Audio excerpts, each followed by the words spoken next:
Serangan balasan Iran ke Israel membuat otoritas Israel mengurangi jumlah penerbangan. Hal ini memicu kericuhan di Bandara Ben Gurion Tel Aviv yang dipenuhi warga yang panik hendak menyelamatkan diri keluar Israel.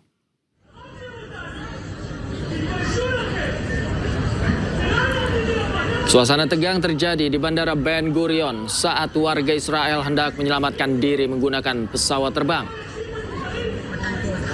Gerai check-in ditutup pihak bandara sehingga membuat banyak penumpang terlantar dan marah. Suasana juga memanas akibat perselisihan antara polisi dan penumpang yang frustasi.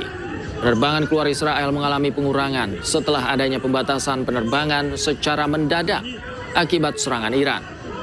Sebelumnya, setiap penerbangan menampung 200 penumpang, namun mendadak dibatasi menjadi 50 orang saja. Hal ini menimbulkan kebingungan dan kekacauan di terminal Bandara Ben Gurion Tel Aviv.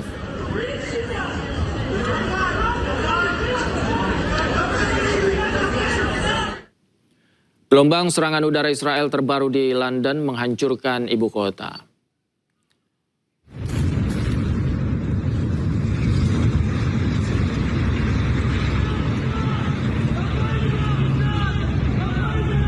Israel melancarkan setidaknya 3 serangan di pinggiran selatan Beirut pada hari Senin. Tentara Israel mengatakan mereka menargetkan bangunan lembaga keuangan yang digunakan oleh Hizbullah Al-Qadar Al-Hassan. Otoritas Lebanon juga memblokir jalan dan mengalihkan lalu lintas di sekitar lokasi kejadian. Sejak peperangan pecah, serangan udara Israel telah menewaskan lebih dari 400 orang dan menyebabkan ribuan orang mengungsi di seluruh Lebanon.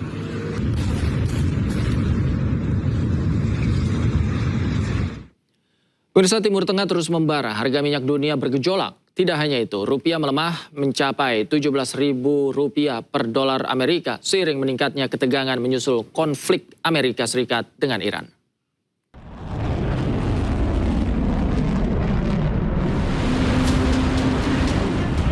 Diduga terdampak perang di Timur Tengah, harga minyak mentah dunia menembus $100 AS per barel. Kenaikan ini juga dipicu pemangkasan produksi minyak oleh produsen energi utama di Timur Tengah. Salah satunya minyak mentah Brent naik 18% menjadi $108,68 per barel. Kenaikan ini menjadi yang tertinggi sejak invasi Rusia ke Ukraina pada Februari 2022 yang sempat melonjak jauh di atas $100 per barel. Selain itu, IHSG dan rupiah jatuh. Rupiah dibuka 17.017 per dolar Amerika Serikat, turun 90 poin dari penutupan Jumat pekan lalu. IHSG juga melemah ke level 7.374, turun hampir 5%. Menurut Menteri Keuangan Purbaya Yudi Sadewa, perekonomian Indonesia masih berada dalam kondisi yang baik dengan fundamental yang cukup solid. Yang jelas, kita monitor dari waktu ke waktu dan saya nggak akan terlambat mengambil keputusan kalau diperlukan. Tapi Pak, rupiah udah tembus 17.000 Pak, rupiah 17.000 sama IHSG anjlok Pak. Rupiah 17.000, IHSG anjlok karena sebagian teman-teman ekonom bilang katanya kita sudah resesi menuju 998 lagi, yang gitulah. Daya beli sudah hancur. Tidak seperti itu. Ekonomi sedang ekspansi, daya beli kita jaga mati-matian. Dan boro-boro krisis, boro-boro bahasa Indonesia. Jangankan krisis, resesi aja belum, melambatnya aja belum. Kita masih ekspansi, masih akselerasi. Itu yang kita jaga terus dalam beberapa minggu ke depan. Tidak hanya di Indonesia, di Los Angeles dan California, warga menghadapi kenaikan harga bensin tercuram sejak tahun 2012. Bahkan di beberapa SPBU, stok bensin bahkan kosong. Lonjakan harga terkait dengan gangguan di Selat Hormuz serta penutupan kilang dan biaya regulasi di Amerika. Tim Liputan iNews melaporkan. Sementara itu, pemirsa, Presiden Prabowo yakin Indonesia siap menghadapi segala dampak yang ditimbulkan akibat perang yang terjadi di Timur Tengah. Indonesia pun siap swasembada pangan hingga energi sehingga tidak bergantung dengan negara lain.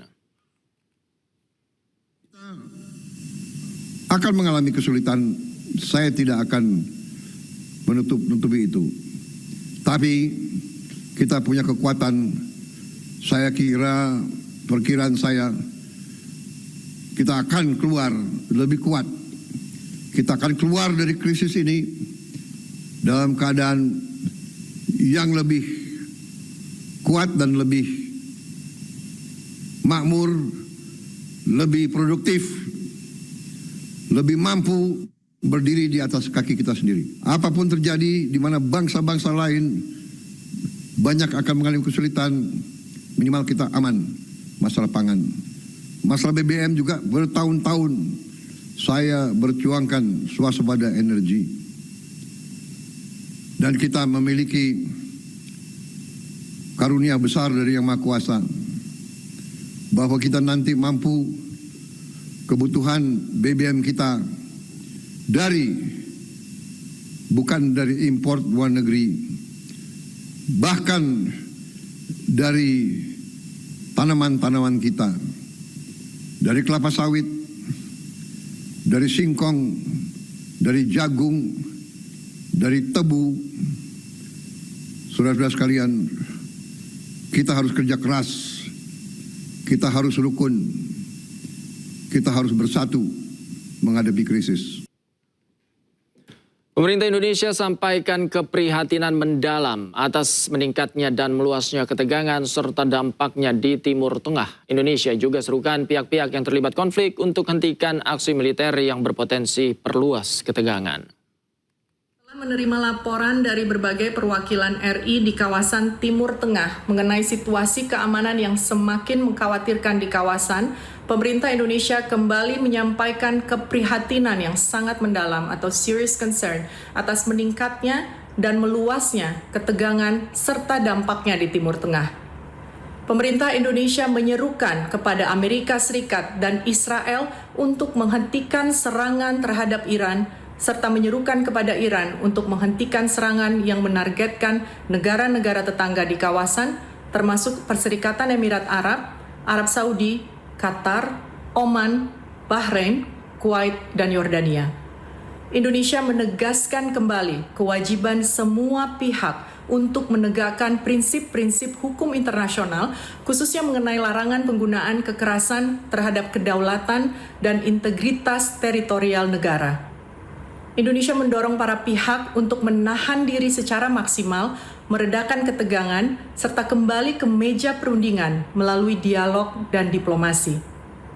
Pemerintah Indonesia terus memantau secara seksama dampak konflik terhadap WNI yang berada di kawasan dan telah menyiapkan langkah kontingensi jika kondisi.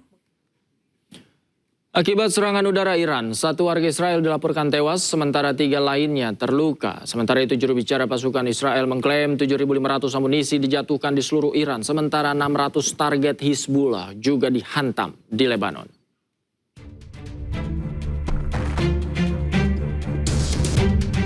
Para anggota layanan ambulan Magen David Adom atau MDA terlihat menanggapi dugaan dampak bom Tandan di Israel Tengah. Rekaman video menunjukkan para medis dan polisi di lokasi kejadian dekat dengan lokasi konstruksi. 1 orang tewas dan 3 lainnya terluka akibat serangan rudal balistik Iran di 2 lokasi. MDA mengatakan 2 orang pria berusia 40 tahunan mengalami luka kritis akibat pecahan peluru, 1 diantaranya meninggal dunia di lokasi konstruksi. Seorang pria berusia 30 tahunan mengalami luka serius di lokasi lain di Israel Tengah. MDA pun melaporkan 11 orang tewas dalam serangan pesawat tak berawak dan rudal Iran sejak awal konflik pada 28 Februari lalu. Sementara itu, juru bicara pasukan Israel atau IDF mengklaim IDF telah melakukan 3.400 serangan. IDF juga mengklaim 7.500 amunisi dijatuhkan di seluruh Iran, sementara 600 target Hizbullah juga dihantam di Lebanon. במסגרת המבצע ביצענו כ-3,400 תקיפות ברחבי איראן. והוצאנו משימוש יותר מ-150 מערכות הגנה איראניות. עד כה, חיל האוויר הטיל כ-7,500 חימושים על מטרות בכל רחבי איראן. מדובר בפי 2 מהכמות שהוטלה לכל אורך מבצע עם כלבי. עברנו לשלב הבא במבצע. הרחבנו את התקיפות על אתרי הייצור המרכזיים של המשטר. IDF berdalih fase terbaru serangan berfokus pada infrastruktur yang terkait dengan produksi senjata setelah intelijen Israel dilaporkan mendeteksi upaya Iran untuk membangun kembali dan memperluas manufaktur rudal.